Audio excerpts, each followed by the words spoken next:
Bonjour à tous, mon nom est Ariane Boutin, je suis conseillère en sécurité financière et représentante en épargne collective. Je suis surtout la passionnée des finances personnelles. Alors, comme vous le savez, le but de mes capsules, c'est vraiment d'éduquer, d'informer et d'outiller les gens pour que vous deveniez des pros des finances personnelles.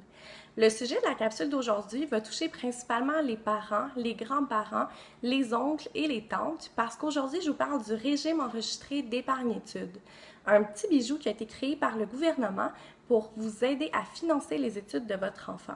Comment ça fonctionne? C'est hyper simple.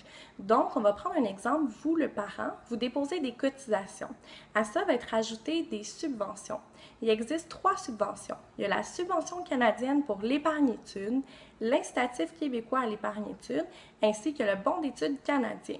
Alors, pour savoir quel montant de subvention vous avez droit, c'est en fonction du revenu familial.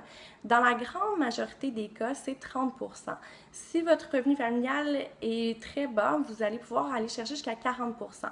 Donc, dans l'exemple que je vous donne, on va utiliser le 30 pour cent qui est dans la grande majorité des cas.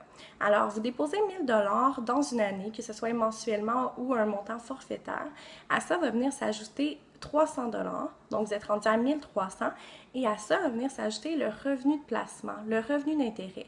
Parce qu'évidemment, lorsque vous allez décider d'ouvrir le régime enregistré d'épargne-études, vous allez devoir passer un profil d'investisseur et choisir un portefeuille d'investissement pour ce régime-là.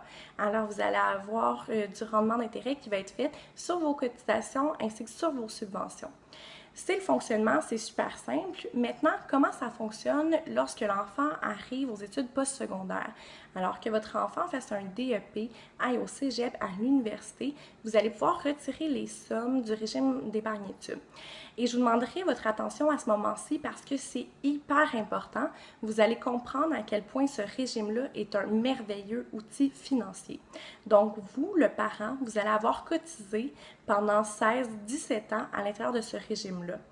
Vous allez avoir reçu des subventions et les subventions et les cotisations vont avoir fait du revenu d'intérêt. Donc, vous allez prendre les cotisations ainsi que le revenu d'intérêt. C'est ce que vous allez donner à votre enfant. Ça s'appelle un paiement d'aide aux études. Pour votre enfant, ça va être imposable. Mais à ce moment-là, ça ne sera pas grave parce que votre enfant va être étudiant, donc ne paiera pratiquement pas d'impôts. Et les cotisations, vous allez pouvoir les récupérer. Oui, les récupérer libres d'impôts parce que c'est déjà des cotisations sur lesquelles vous avez été imposé.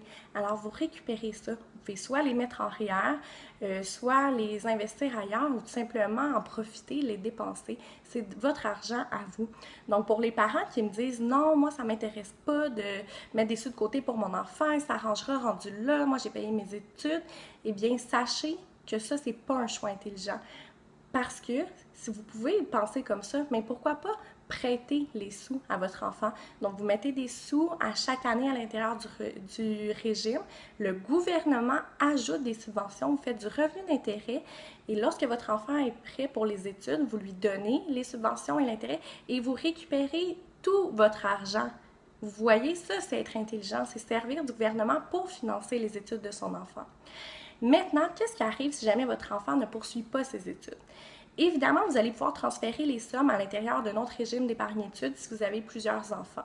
Sinon, vous allez devoir retourner les subventions, ce qui est tout à fait logique en fait parce qu'elles servent vraiment à financer les études.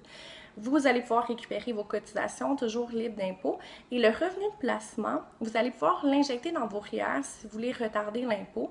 Sinon, évidemment, si vous décidez de le sortir, à ce moment-là, il y aura une pénalité. Donc, le choix le plus logique, c'est vraiment de l'injecter dans ses REER pour sa retraite. Et puis aussi, il faut se rappeler qu'un régime d'épargne-études, c'est hyper flexible. Donc, vous pouvez mettre le montant que vous voulez, quand vous voulez. Vous pouvez arrêter les prélèvements.